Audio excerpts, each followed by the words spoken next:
Hi everybody, I have some cards to share with you all today. I did a little playing because I needed to make some more cards, and so let me show you what I have done here. I used this die from Paper Tray Ink. It's a Bold Borders die. I think it's Arabesque is what this one's called. And then a bunch of stamps from the from the Greetery, the mason jars, the Robin and Wren set, and the Oopsie Daisy set, and this one is called Simple Things, and this is Eucalyptus. So I've stamped out a bunch of images previous to putting these cards together, so I just wanted to show you the stamps that I used.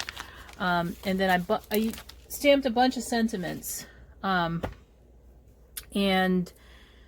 that's what I played with today, and then I put together these cards. So I also used this Nuvo Drops.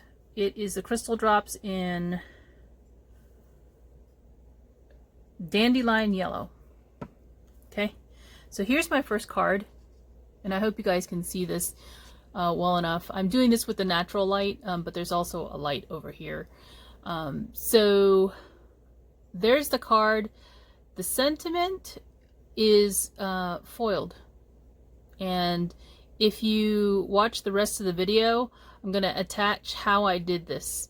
But this is a stamp from Tailored Expressions stamp and die set, and you can see the different stamps that I used here, and all the pieces are pretty much popped up, so I just like doing a lot of layering to kind of give it that shadow effect. So that is the card here, and this cardstock here that the Arabesque die cut is from Tailored Expressions. It's called Saltwater Taffy is the color of this blue. And then for the jar, I stamped it in MFT inks, dye inks. I don't remember which the colors were. And then I think the bird is stamped using Alta New inks, and the eucalyptus is actually stamped using Distress Oxide inks. So lots of different inks here because I stamped them at different times. The only thing I actually played with today was the sentiments, and I'll show you how I did that if you continue watching the video. So I wanted to share that with you, and I'm going to try and show you that this is foiled.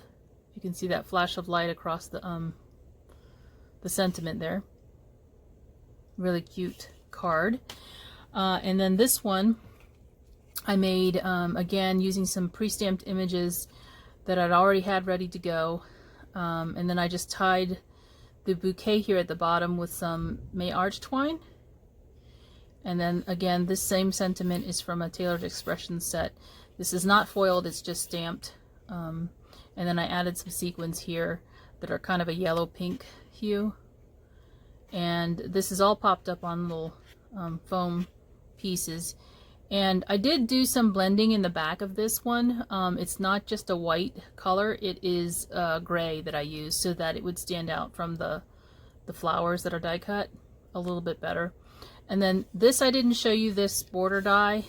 This particular rectangular border is also from Paper Tray Ink, as well as the card base. And so I just kind of use that as a frame to add some interest for the card. So anyway, those are the two cards I created. So if you continue watching, you'll see how I did the sentiments in the foil. But thanks for watching, and I'll talk to you soon. Bye for now.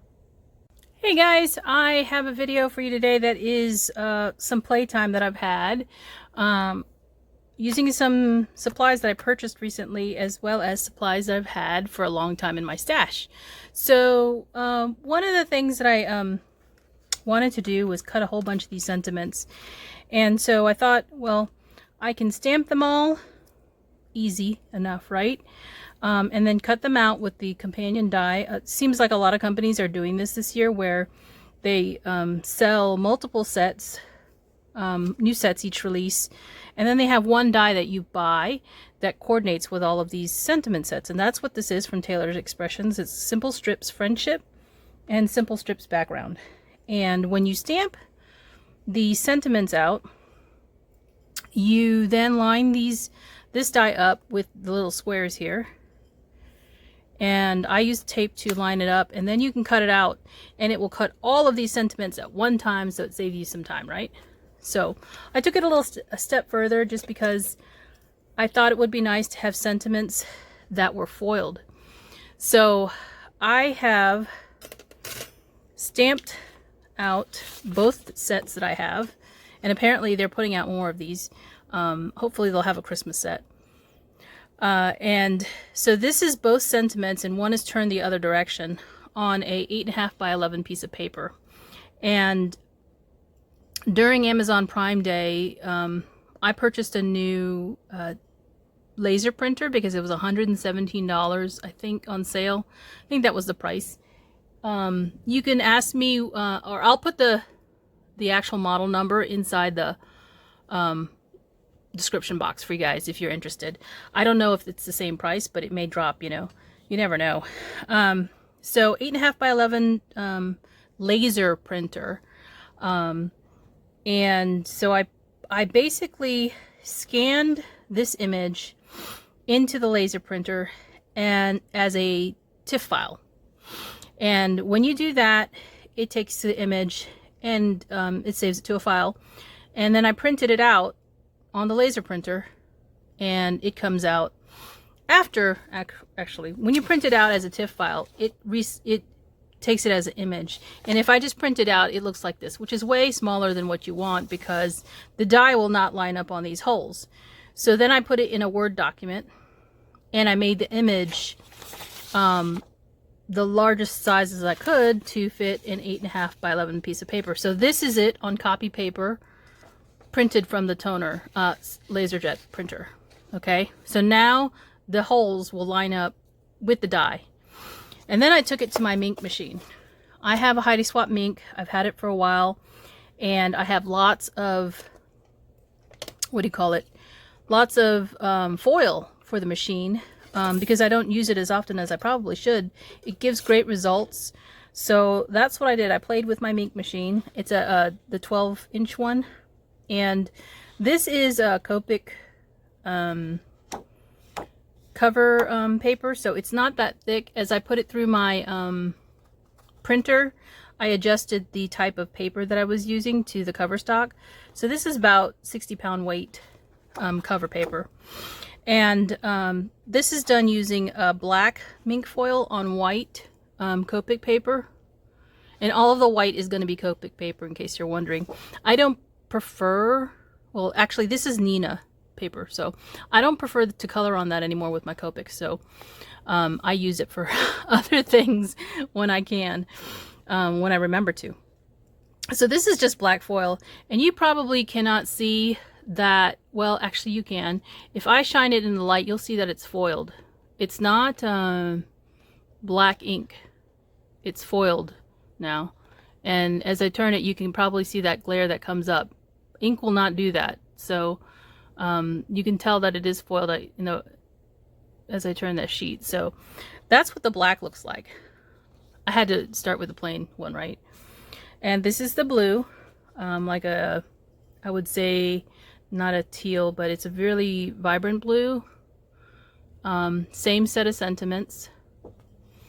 And then this is the mint. You can see that. And then here, this is beautiful, right? This is the actual foil. I brought it in so you could see it. It's an ombre gold to pink. And I wanted the gold to start on the left side and fade to the pink. You can obviously switch it around if you want the reverse where it goes from pink to gold. But I thought I'd show you the foil so that in case you ask, that's how I did it. It's ombre gold to pink, or pink to gold foil that Heidi Swapp put out. Look how pretty it is. Foiled on black cardstock. Okay, and then this last one is a prism. You can see this is the foil. I didn't peel it up yet here on the right. This is one of the sides already done, and I left the foil down so you could actually see how it's done. If you're not familiar with a Mink, you put the back side face down onto the paper where the toner is, and then when it goes through the Mink, as you peel it up, the paper sticks, or the foil sticks to the toner because it's toner activated foil. And so now I'm left with this scrap. Now You can reuse this.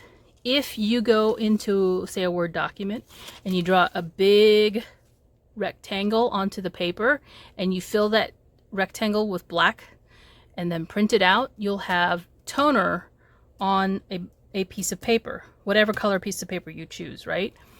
And then if I use this and I put it down and run it through the Mink again on that printed rectangle, it will transfer all of this around it, the solid parts around it, and leave the black. So it would be the reverse of what you're seeing here.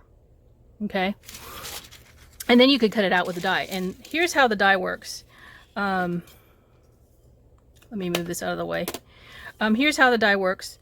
You have 3 holes on each side. What you do is you will line it up. And I like to line the left side up because I think that's what shows me the best way to do it. My holes are a little bit off because of the way I resized my image in my Word document, but I found that this cuts them just fine. And after you line it up, you want to tape it down so that you can run it through your die cutter. So that's what you're going to do. I won't do it here, but I will show you some examples because I did them with black and gold. And these, now I have a bunch of sentiments I can use on cards or projects or whatever. You can even use these on layouts. So that's what I have been doing today. Been playing with my tools and supplies that I have in my shop, my studio. My studio is a mess, but I still can get in there and play if I want to. I need to clean it up, but it won't be today. So anyway, those are all the ones that I've got cut here to show you. I did also some in pink. So this is a white on with pink foil. So I use pink a lot in my cards. So rather than just having a plain stamped sentiment, I did a bunch of them in foiled pink. So that's what I've been doing today, and that's a quick how-to. I hope you enjoyed it. I will hopefully make some cards with all this and come back and share those with you. Thanks for watching. Bye.